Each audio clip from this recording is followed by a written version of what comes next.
Hello, everybody. Hello, everybody. Yes, do me a favor, hit that share button, hit that love button. Let's go ahead and tag some people. Let's get everybody in the room. I'm excited about tonight. Hello, Vicky, Minister Patty, Pam, Mother Pam, Bree, Jazz, Tammy. Hello, Latricia. How are y'all doing on tonight? Let me put this over here so I can just see it on the screen. There we go. There we go. There we go. There we go. Listen, tag your family, tag your friends. Tonight is going to be like I'm excited about tonight. We're in Holy Week. We're in Holy Week. I'm telling y'all, Daquita, hello, how are you? Let me tag it. Share it to your page. Let me go ahead and share it to my page as well. Let me go ahead and share it to my page and on my story and everything. Man, it's good to see you guys, all of you all tonight. I'm excited that we get to spend this time in the Word of God, learning something, being blessed by the Word of God, and all of those things. So I'm excited about being here for Bible study on tonight, for life study. This is life study. Let me share. Let me share. Let me share. Okay.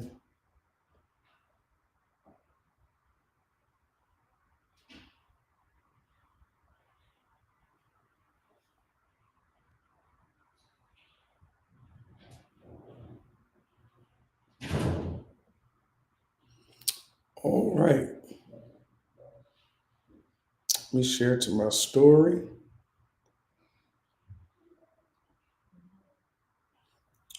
Let me send to some people.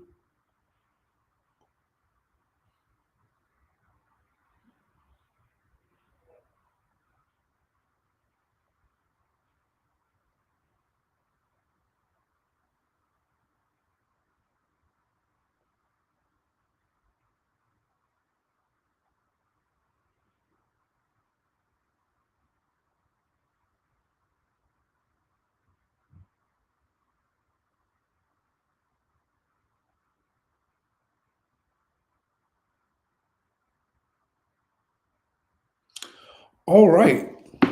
Yeah, there we go. There we go. I love to see that. And again, I pray that you've hit that share button, you hit that love button, share it on your page and all that. We're getting ready to jump in and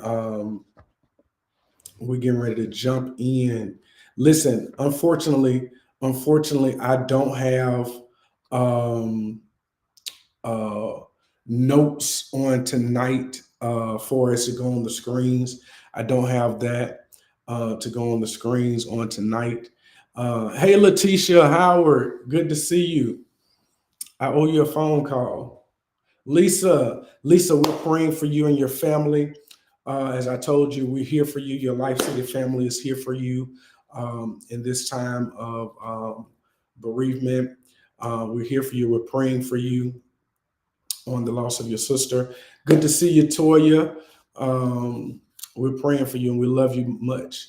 Um, yeah, I'm gonna give it one more minute and we're gonna get started because we have a lot. We have something major that I'm gonna deal with tonight that's gonna bless your entire life. Um, and I hope you're ready for this bounce back. This is Holy Week. This is Passion Week, where we celebrate the risen Christ, and so we're excited about Easter. If we're not excited at any other time, we're excited about Easter. Um, but how many of you know I celebrate God every day because every day that He allows me to wake up is another day that He's risen. He's given me another opportunity to bounce back in order to bounce forward. So I'm excited about that. But real quickly, let's jump into the word on tonight. We're coming from Matthew chapter 26, with this being Holy Week, with this being Passion Week. There's a lot of things going on this week in the city, across the country.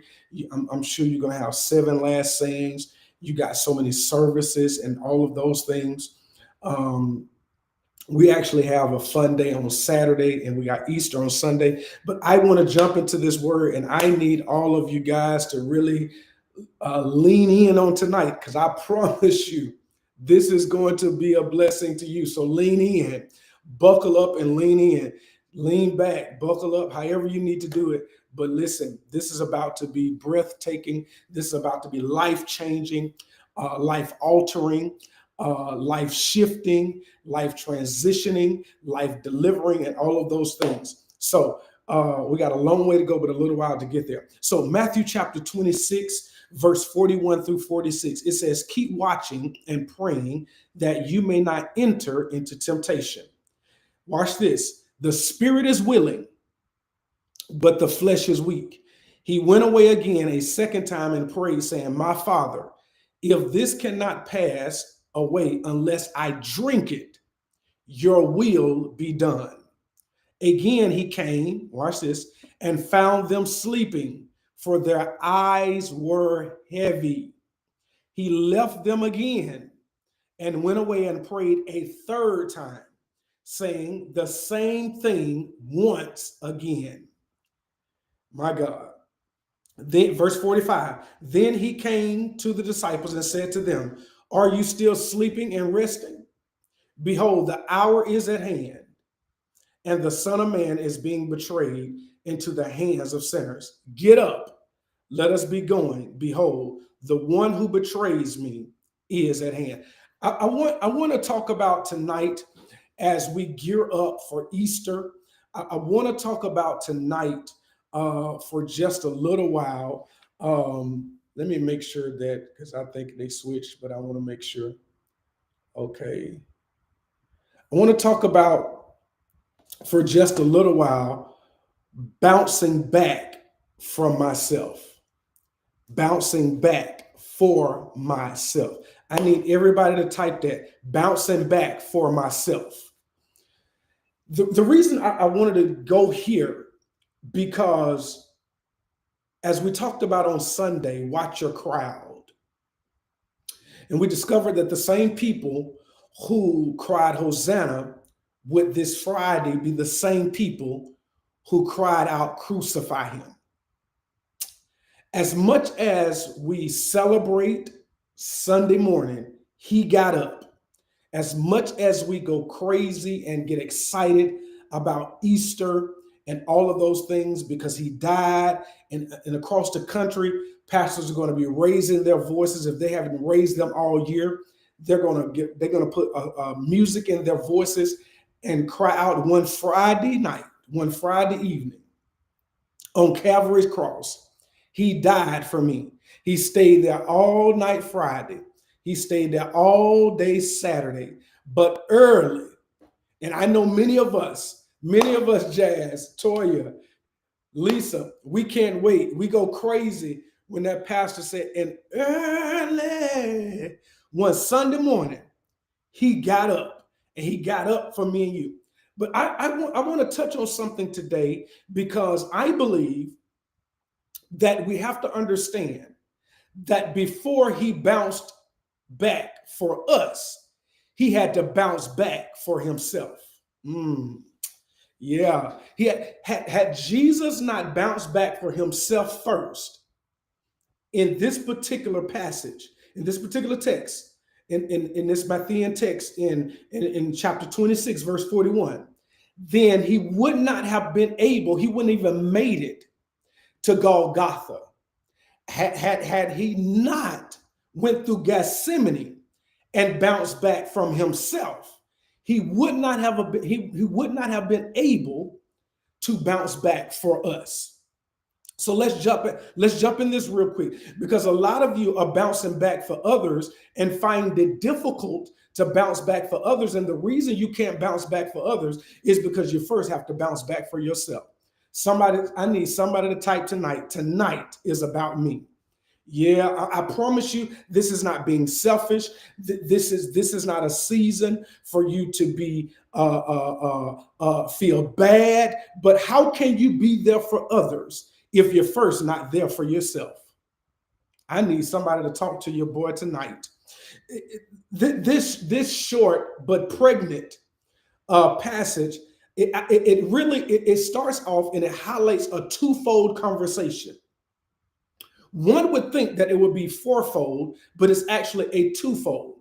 And don't act like you haven't had three-way phone calls or four-way phone calls, because now your cell phones affords you the opportunity to be able to merge more than two people or three people. So you can have multiple people on the same line at one time. So in this particular conversation, what you would think would be a fourfold conversation is actually a twofold conversation. But there's a problem, Letitia, with this conversation, because Jesus is talking to God, but God's not talking back to Jesus. The Son is talking to the Father, but the Father is not responding back to the Son. Now, that's the first conversation that's going on. But then he's talking to his disciples, but his disciples aren't responding because they're asleep. I promise you, it's getting ready to get good tonight. Jesus is talking to his Father, but his Father is not responding to him.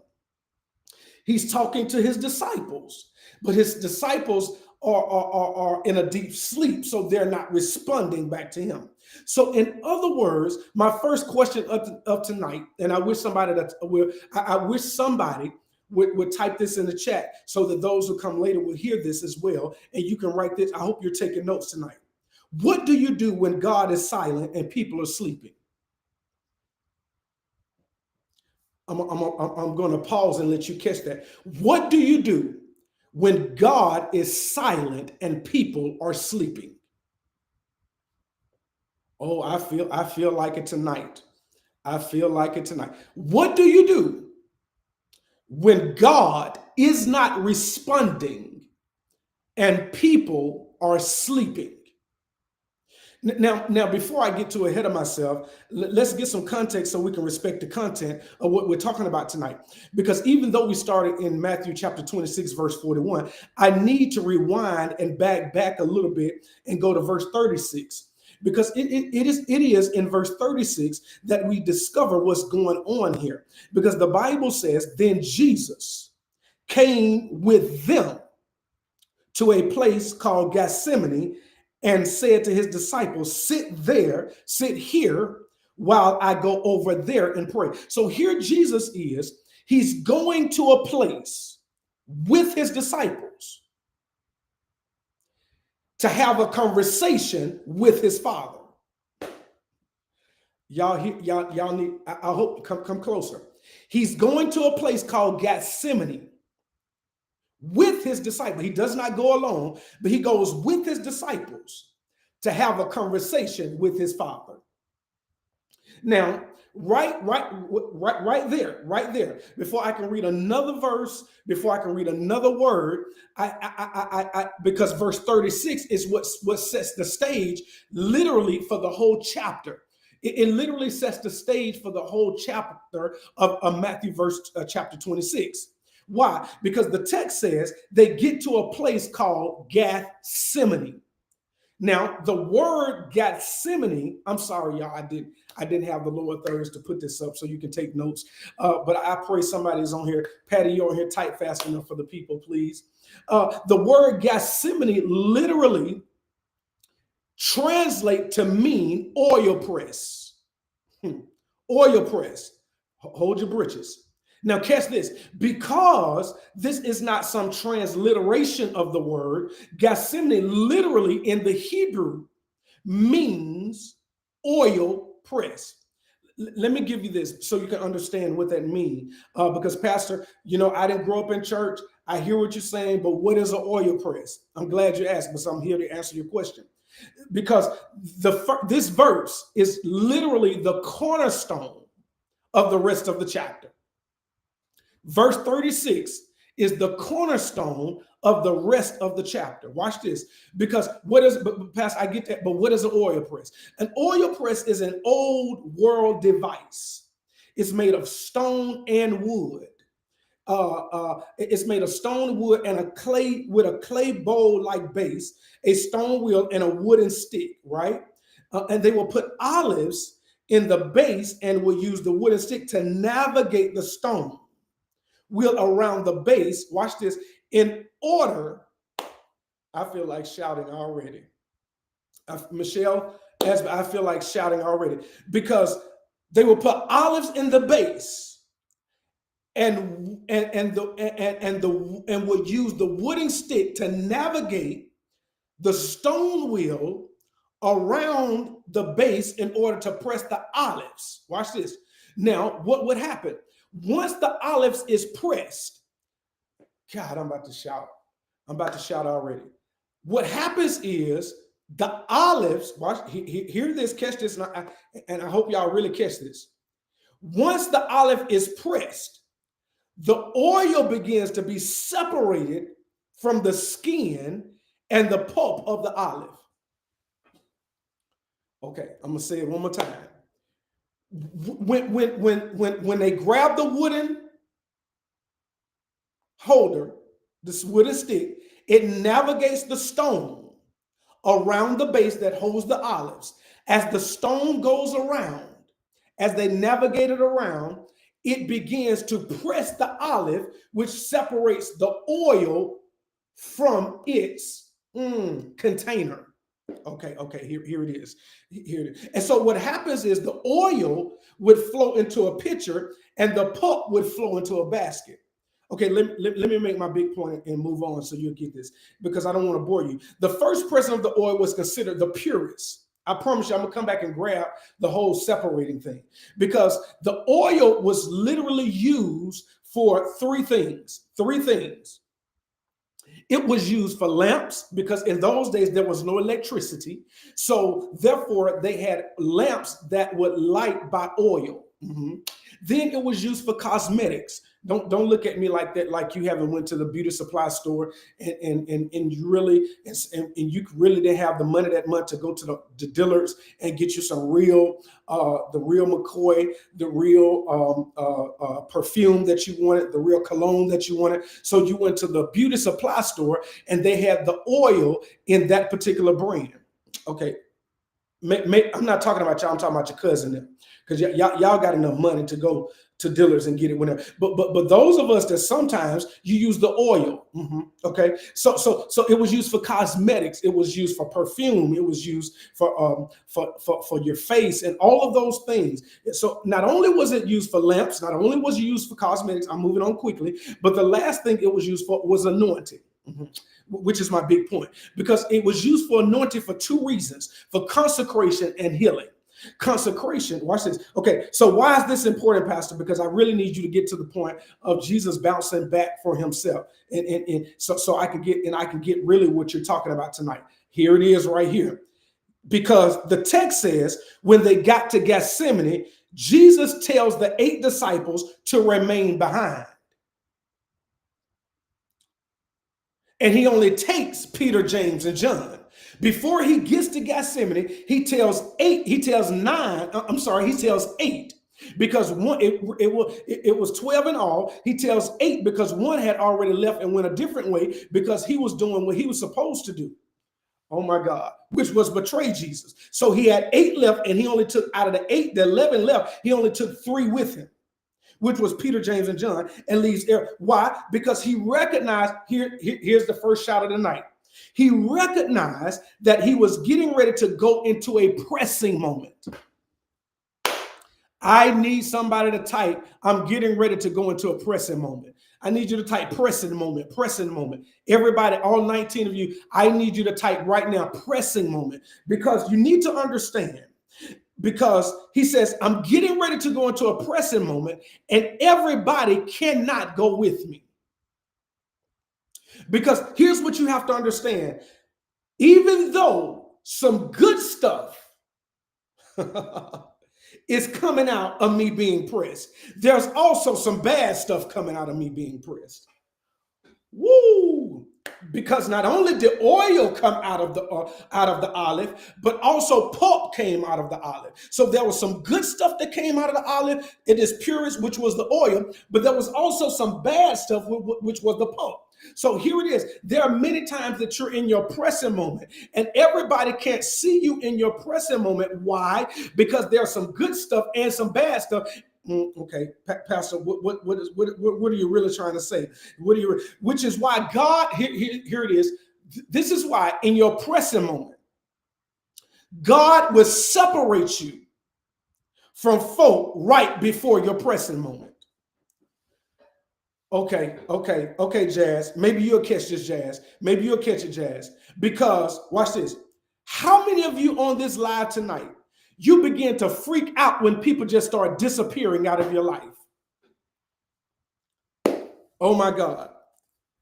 Oh my God. And here it is. Oh, it's the devil. It's the devil. What if I told you on tonight that when people start disappearing out your life, it's not necessarily always the devil, but sometimes it's God? Danielle, I'm trying. Here it is. Because what God is doing, God says, during your pressing moment, he says, I have to get people out of your way so they don't see you when your stuff start coming out. What? And so God, why is it, God, that you allow people to leave me before my pressing moment? He says, because Eugene, the reason I need you to understand this, and I need you to tell the people on the live tonight, is because all of you ain't for everybody. I need somebody that should be all of y'all status tonight. All of me ain't for everybody. My brother, Pastor Rashad Holman, all of me ain't for everybody. Everybody can't take all of you. Everybody, y'all ain't talking tonight.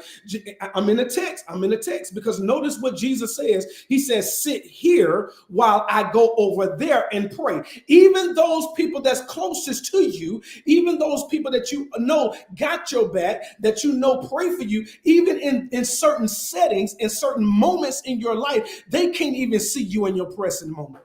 Can I talk to somebody on this live that understands that in my pressing moment, it's just about me and God, God and me, and nobody else? Because even those closest to me may try to stop what God is trying to do in me to push out of me. He says, I can't take you with me in my pressing moment. Because remember, I told you that the oil produced when used for anointing has two purposes. Remember, I told you the two purposes for anointing was consecration and healing. Now, what I didn't tell you is this.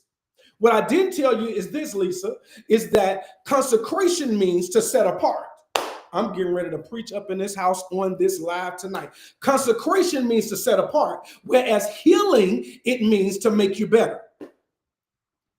So during my pressing moment, there's an anointing that's on my life, even in my pressing, that's going to consecrate me and heal me, which means even though I'm being separated from what I'm used to, God says he's healing me for the better of me. Now,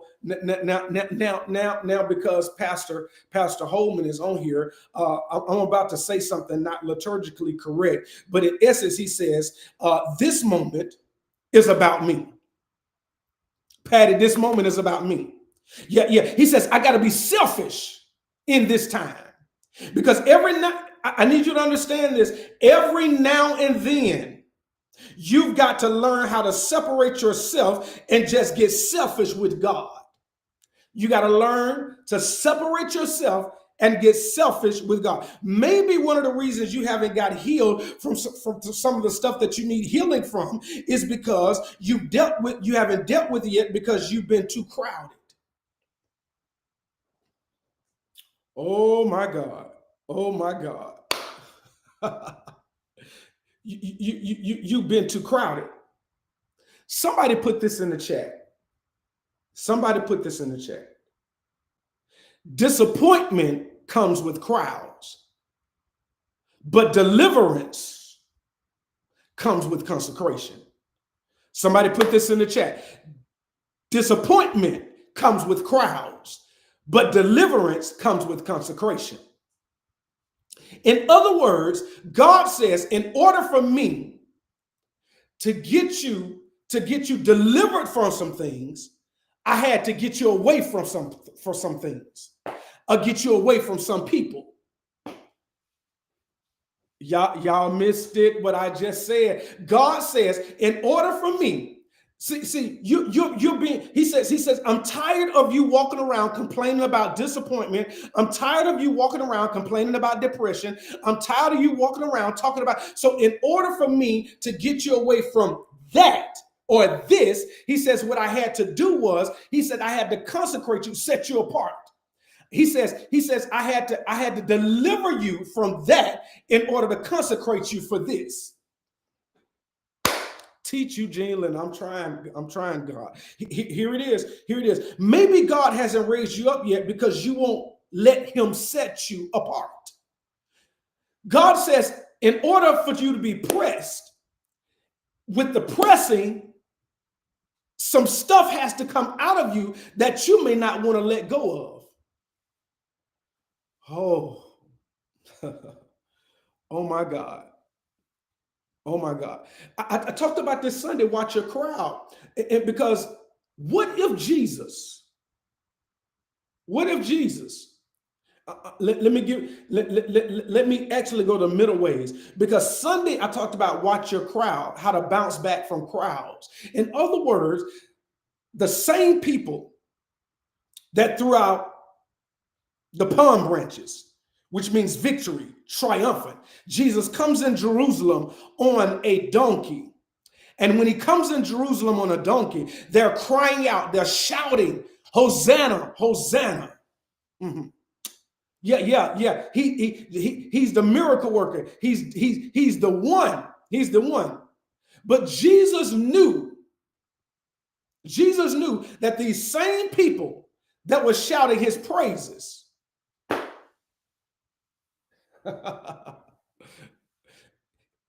okay, maybe y'all will catch this. The same people that'll shout your praise will be the same people that shout your pain. Okay, I can literally shut the live down right there. Lisa, tell me to log off. Tell me to log off, Letitia. Y'all tell me to log off because y'all just missed what I said. The same people that will shout your praise will be the same people that'll shout your pain. Ooh. Oh my God. They'll shout your pain. The same people that said, Hosanna, Hosanna, the same people that crucifying, killing, the same people that praised God was the same people, the same people that praised Jesus was the same people that caused him pain. Oh my God. Is there anybody in this room like me that can say I'm too, and this is why you have to separate yourself and consecrate yourself from the crowd. Because let's be honest, is there anybody in this room on this life study tonight that's like your boy that said, I'm too grown for clicks? In this season, I don't. As a matter of fact, some of you may not be like me, but I've discovered even in this season, I was just telling somebody this earlier today, I don't even want a bunch of friends. Because let's be real, even though Jesus didn't take all 11, he only took 3. He still had one of the 3 that denied him. Y'all better come in this. Y'all better come in this house on tonight. I don't even want a bunch of friends. All I want in this season of my pressing moment is whatever God has for me. And if that means I got to let some people go and don't let, if I got to let some people go, let the door hit you where the good Lord split you. And I'm good with that, because in this season, some of us, all we need in this season is a season of consecration, which means is a season that I'm set apart just to focus on God and me. I'm not apologizing for being selfish in this season, because if you want me to help you, you need me to be selfish. Y'all ain't talking in this house on tonight. Okay, let's get to the text. I gotta go. I got 24 minutes. I gotta go. Here it is. Okay. Verse 37 says, and he took him with him, Peter and John and his two sons Zebedee, and began to grieve and distress. He said to them, my soul is deeply grieved to the point of death. Remain here and keep watch. Let me unpack this real quick. I got some theologians on here. Let me unpack this because I need you to be educated on tonight. Jesus only took 3 of the disciples with him. He left the other ones behind for all the reasons he has just discussed. And now he says, I'm not going to bring you all the way either. Boy, I love Jesus. I love Jesus. Watch this. Jesus leaves 8 behind, brings 3, but then tells the 3, even though you came to this point, you can't come to that point. Oh my God. I'm in the text. He says, he told them, my soul, he said, remain here and keep watch with me. Watch this. He says, because, and I always challenge you, and TLC, you know this, I always challenge you to question the text. So my question to the text was, okay, Jesus, because even though I know, why did you tell them to stay here and not let them go all the way with you? I had to question the text because even though I know you got, here it is. Jesus says, even though I know you got my back, so I thought, I don't want you all up under me because I need you to fulfill your assignment in my life. Whoa. Okay. We didn't jumped into something. Juanika, we didn't jumped into something. Kendra, Patty, Letitia, Vicky, we didn't jumped into something because watch this. They had an assignment in his life that they didn't even fulfill. Okay, listen, this is getting too good. So Jesus says, he says, I don't need you under me because I need you to fulfill your assignment in my life. And I told you this before. Be careful when people who hold significant titles in your life are insignificant in fulfilling the position. Okay. Do I need to repeat that? If I need to repeat what I just said, I need somebody to type repeat. I need you to type repeat. I gotta go. So y'all hurry up and type it quickly. Repeat that. And I'll say it again. If not, I'm moving on. I'm getting ready to move. 5, 4, 3, 2, 1. Okay, I see it. Watch this. Be careful when people who hold significant titles in your life, but are insignificant in fulfilling the position. Auntie Sheila, there are people in your life, they want titles, but they watch this. They want significant titles in your life. But when it comes to fulfilling the position, they're insignificant in fulfilling. My Kathy, I just said something. I'm gonna say it one more time. I promise you, and I'm moving forward. There are people who want significant titles in your life, but when it comes to fulfilling those positions of the title that they want, they become insignificant because they can't hold it. In other words, he says, yeah, because if you're all up under me, why are you all up under me when I need you watching and praying? Because if you're all up under me trying to figure out what I'm doing, when are you handling your own business and fulfilling your own assignment for my life?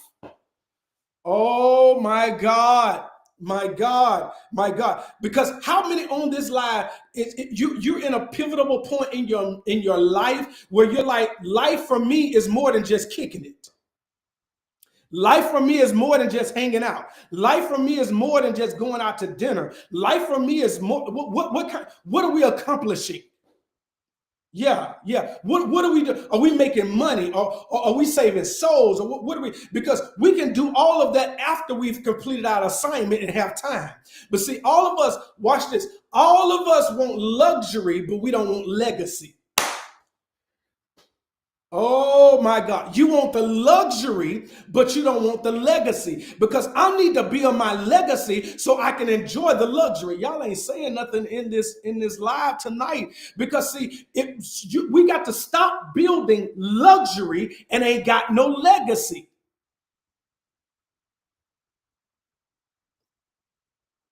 Because a lot of you hanging out, you're kicking it with people, you're hanging, and they're stalking. I mean, I'm not stalking you on Facebook. I mean, I'm sorry, not this crowd, but talking. Is there anybody on this live that say, if you're going to be in my life in this season, I need some people who going to go get it with me and not wait on me to go get it, then you get up under me? No, don't just talk the game. Thank you, Janet. What have you done for me lately? Because you have an assignment in my life. You wanted a title, and now that you have it, but you're insignificant in fulfilling the position and the role that you're supposed to have in my life. What have you done for me lately? But you always looking at what I'm doing for you. I gotta move. So he says, stay right here. Then Jesus gives them an assignment. He says, I need you to stay and watch and pray. Question the text. Let's give another question to the text. Why does he say watch with me? I'm getting ready to log. I promise you, because y'all gonna tell me to log off after this, because you're gonna say I can't take no more. Because I can't take no more. I promise you, I really can't. He says, watch with me. Do you hear me, Rashad? I'm trying not to. You didn't make me go. Yeah, I need asset, not liabilities. Okay. See, you're gonna try to keep. I'm trying to move forward, Rashad. Just watch and comment every now and then. Don't comment no good stuff that you're gonna make me go back and regurgitate and go back over and really deep dive. So you make it anyway. That's Rashad. You done messed me all up with that, because are you an asset or a liability in my life?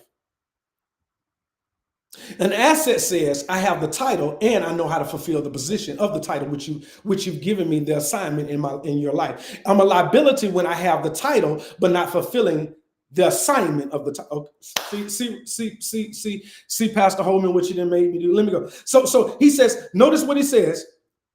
He says, watch with me. Now I question the text again. I said, Jesus, why did you say watch with me? He says, Eugene, the reason I said it, and tell the people on the live tonight, the reason I said it is because even though I'm going to pray, I'm well aware that Judas is on the way. Did y'all just hear what I said? He says, I told them to watch because even though I'm going to pray, I'm well aware that Judas is on the way and he's not coming along. Y'all catch this. So the idea is I don't want to get so overwhelmed with the pain of my purpose. Woo! Watch this. Watch. Here it is. I don't want to get so overwhelmed with the pain of my purpose that I don't see my enemies coming.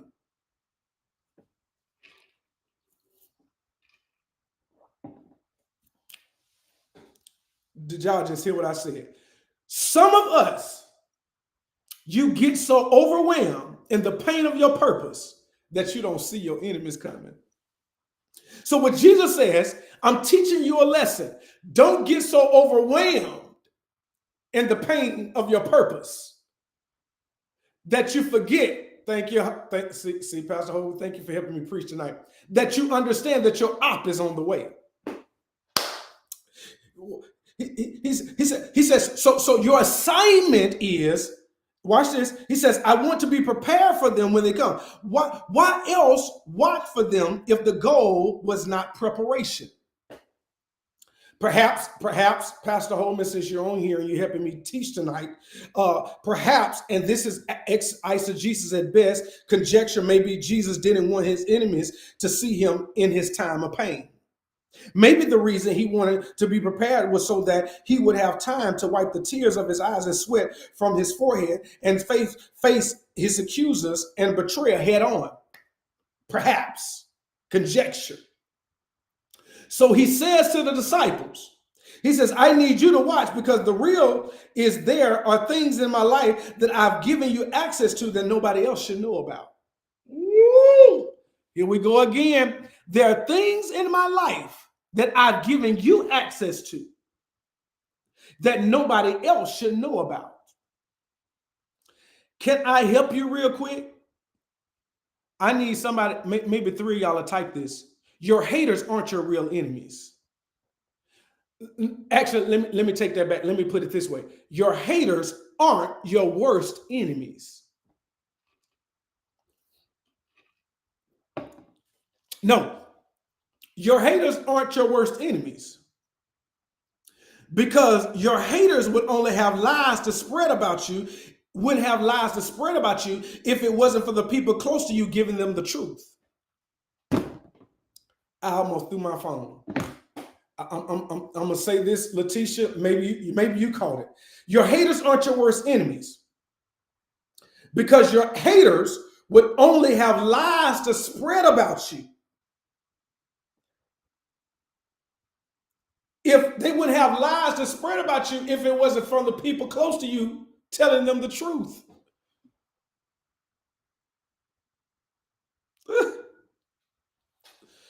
Did y'all catch that? The question you got to make sure in this season is, are the people with you, even though they're few, are they protecting the access to you? My God, I'm gonna say that again. Are the people that's closest to you, are they able or are they capable of protecting the access to you? Because if they're not, they're the wrong people. You took the wrong people with you. Y'all ain't talking to me on this live. Y'all ain't. Because it's obvious that Jesus trusted them. But the question is, do I trust you? The question becomes, can you be trusted? Are you protecting me, or are you carelessly exposing parts of me, of my life, that could bring me down? Can I talk? Maybe some of y'all experience this. Maybe some of you have experienced this in your life, that the people around you were the very people that was exposing you, even though you never exposed them. And here's how you know. Here's how you know. And I gotta get off of here. I got 11 minutes. I gotta get off of here. I gotta get off of here. Because every time I made you mad, did you go run and tell my business to Pookie and Ray Ray and them on Facebook? Behind my back? Did you become an op and tell my enemies? Because I seemingly made you mad? And some people, you didn't really make them mad. You really uncovered them for them to see themselves, and they didn't like it. So therefore they turned against you. Y'all ain't gonna talk to your boy tonight. Y'all ain't gonna talk. Because here's what I need you to understand, and I'm moving on. Marsha, I'm moving on. I'm moving on when I say this. Just because you hold theirs don't mean that they hold in yours. Can I talk to somebody? Just because you're holding theirs does not mean that they're holding yours. Let me hurry up and get to the meat of this mess so I can let you go. Okay, let's fast forward to verse 42. And I ain't going to read it. Y'all read it for yourself. Y'all, we offer that. We offer that. Now, one thing I've discovered, people of God, and Pastor Holman, you can help me with this. If I'm wrong, please tell me I'm wrong. Most pastors, when dealing with this particular passage, tend to focus on the Savior's complex conversation with God. And with good reason, because here is a man who's both divinity and humanity at the same time. But in this particular passage, we see more of Jesus' humanity than we do his divinity. And I like that, because Jesus shows us here in Matthew chapter 26 that just like you grieve, just like you go through grief, I do too. Just like you deal with some things that you have to do and don't want to do, I did too. He says, but I came to Gethsemane to show you, even when I'm pressed with a purpose.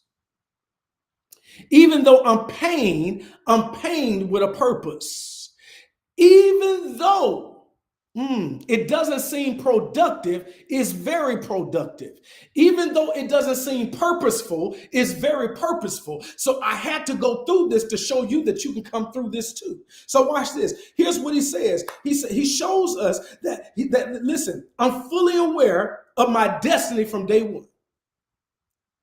I need you to understand, a man who is always cognizant of his coming meeting with the cross, so much that he was telling his disciples that it was coming. But now, here he is asking for another way out. Jesus is like, okay, God, okay, Daddy, listen, I get it. I know my whole purpose in coming to the earth was to die. But here's my question, Father. Is there another way out? Is there another way? I wonder how many of you right now have been faced with dilemmas, challenges, storms, so many things, losses, that you're like, God, is there another way that you can perfect me?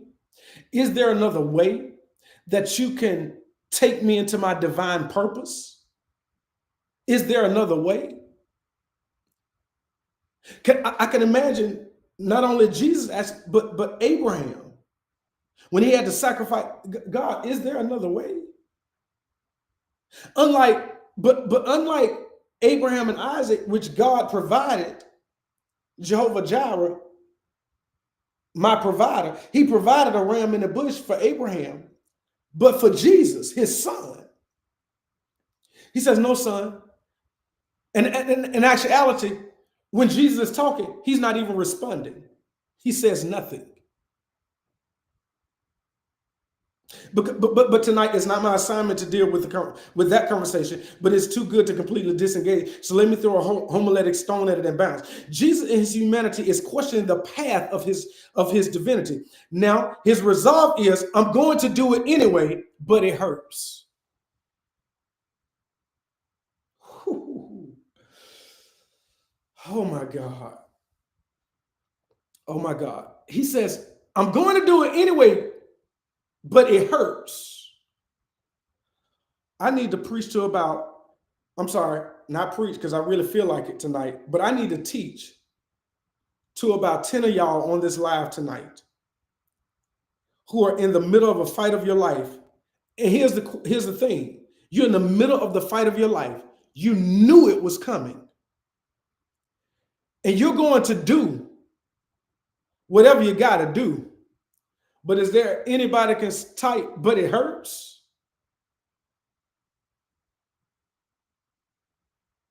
The reality is this. Sometimes being right feels wrong. Whoo! Sometimes being right feels wrong. Sometimes what I know is the right thing to do, I don't want to do because my humanity is blocking the way of my divinity. My natural is blocking the way of the supernatural that God is trying to place on my life. Am I talking to anybody in here? You've had to make some decisions here lately that you're like, God, can we talk? Can we talk? God, if this happens one more time, I'm gonna cuss. If this happens one more time, I'm gonna slap somebody. But God's like, yeah, but you can't. You can't do it. Because I need you to lean towards your supernatural to let go of the natural. Because your hold up has been in the natural, but your help up is in the supernatural. Did y'all just hear what I said? See, because I'm so caught up in my natural state, I get held up. But God said, that's why I need you to consecrate and go through this purposeful pain. Did y'all just hear what I just called it? Purposeful pain. There's a purpose in this pain. It's a purpose. Okay. I promise you, Cecilia, Patty, y'all better shout when I say this. Here it is. Here it is, my Kathy. Here it is, Letitia. Here it is. There would be no public crucifixion without a private crushing.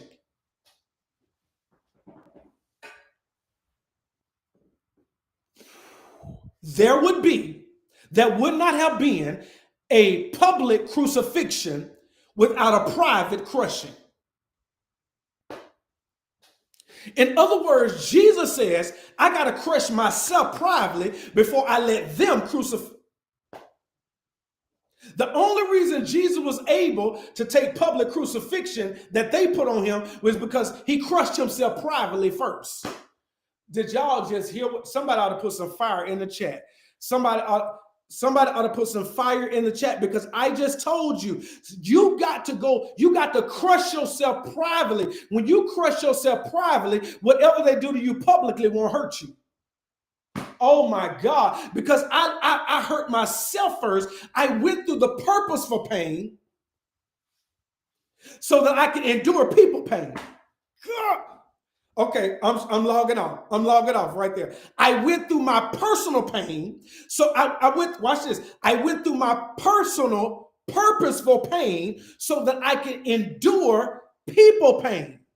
Can I, Holman, my Kathy, this is what I want to tell y'all. This is what I want to tell y'all tonight. Had Jesus not gotten through Gethsemane, there would have never been a Golgotha. He had to privately crush himself. Had Jesus not privately crushed himself, there would never have been a public crucifixion. Did you not hear when he tells the man on the cross? He says, listen, I can get, when the man says, hey, if you're Christ, you should be able to get he said, I could call on angels and they'll come to my rescue. In other words, he says, I could do that, but because I went through the private crushing of myself, he says, I can endure the public crucifixion of people. My God. See, some of you don't understand how some of us are able to endure being talked about, able to endure being hated, or able to endure being gossiped about. The reason we're able to endure that is because I privately crushed myself. I've been through a private, personal, purposeful pain privately. So therefore, what they do publicly don't bother me because I've already been through a private crushing.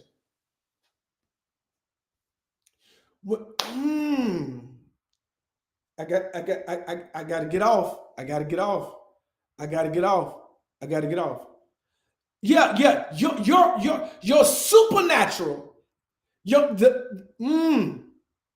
supernatural came through your private crushing. That's why your natural could take the public crucifixion.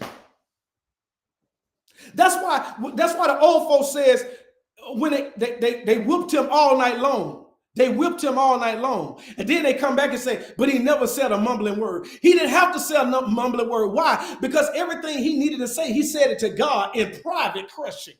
When he says, Lord, I don't want to do that. Let this cup pass from me. He says, but nevertheless, not my will, but your. Can I talk to some nevertheless people who are bouncing back from the public crucifixion because you have private crushing? You're bouncing back. Why? Because I know what I've been through in private, so I can take the public.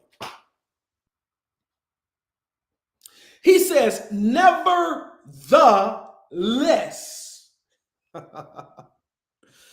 Oh, I ain't got time to deal with this. And I'm not going to finish it. But watch this. I'm closing it, y'all. I'm closing it. Watch this. He says, nevertheless. Okay. Actually, he speaks one word that has three words. He speaks one word, he makes it one word, but it's actually three words. I'm going to say it one more time. He speaks one word, but it's actually three words. Okay, y'all slow, but your words waiting on. I'm going to say it one more time. He speaks one word, but it's actually three words. Okay, wait a minute. One word, but actually three words. Okay. He said to God, let this cup pass from me 3 times. He was in the grave 3 days. Okay, yeah. He brought 3 disciples with him. One word, but 3 words. Never the less. He speaks one word that has 3 words. Never the less. So, Pastor, okay, I get that. You didn't say it enough now. I get it. So, what does he mean when he says nevertheless? Because notice what Jesus says. He says, nevertheless, not my will, but your will be done. In other words, Jesus is saying, he's saying to them, he says, watch this. He's saying is God's will is never the less of my will. Okay, I'm finna shut this live down. I'm finna shut. God will is never less for me, but it's always more for me. So it's never the less. It's never the less for me, but it's always the more for me whenever I operate in his will. So one word with 3 words actually means if I do this one word, watch this, I get more from the one word. Okay, y'all, I promise you missed it. Whenever you're operating in the nevertheless season, you're telling God that, God, I don't care what I have to go through. I don't care what I go through. God, is still nevertheless, not my will, but your will be done. In other words, your will is way better than mine, because on the onset, it looks like I don't need to do this. It's going to hurt me. But what I need to look is beyond what I see, because I'm only looking at the cross. Because in this moment, Jesus is only looking at Friday. He's not looking at Sunday. Can I help somebody on this live? Stop looking at Friday and look for Sunday. Because his will was never for him just to die, but his ultimate will was for him to get up. Oh my God. He knew he was going to die, but then he says, but you also going to get up. Can I help somebody that even though you got to die, God says, nevertheless, you're going to get up. I'm done. That's it. That's all. Okay, I'm going to give y'all four more minutes, because I'm going to go to 8:08, and that's it. I promise I'm going to go to 8:08, but that's it. Because Pastor, you're talking about bouncing back, because watch this. His people were sleeping. Now, this is what I want you to know. Notice, even when they were sleeping, Darquita, Juanica, Kendra, Pamela, and I'm still in the text. Notice he never asked them to accompany him while he's in a place of agonizing prayer. He does not bring them into the private place of personal pain. He simply wants them to stay awake. He understands that the pain that he's in and is experiencing is a part of the process. He knows that they can't fix the pain, but man, it would help if you don't sleep on me. Can I help somebody that can say, listen, you can't fix my pain, but just don't sleep on me? I don't need you to fix my problems. My problems are part of my process. That I understand. But can you at least show me that you care enough to stay with me while I'm going through? Is there anybody on this live tonight that says, hey, I'm not asking you to fix my problems. I'm not asking you to even talk to me about my problems, but can you at least watch and pray for me while I'm going through my problems? Oh.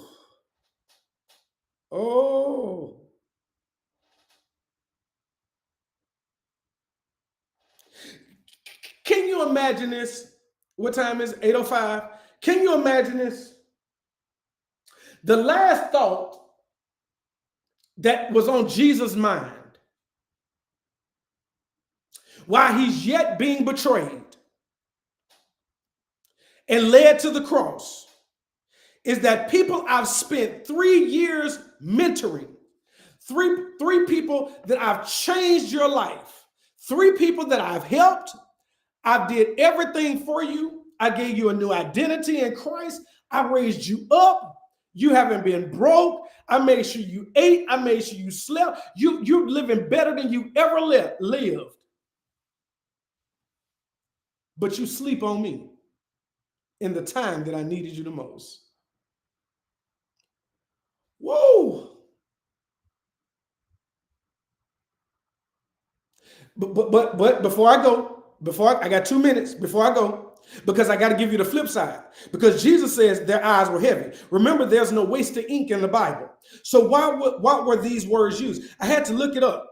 Our eyes become heavy when they have been overextended, when they've been used beyond the capacity in which they have been rested, when they have been open for too long. Okay, let me make this make sense to you. When they have seen too much. Maybe the reason why these guys' eyes are so tired, because maybe they're not purposely sleeping on Jesus, but maybe they've seen too much.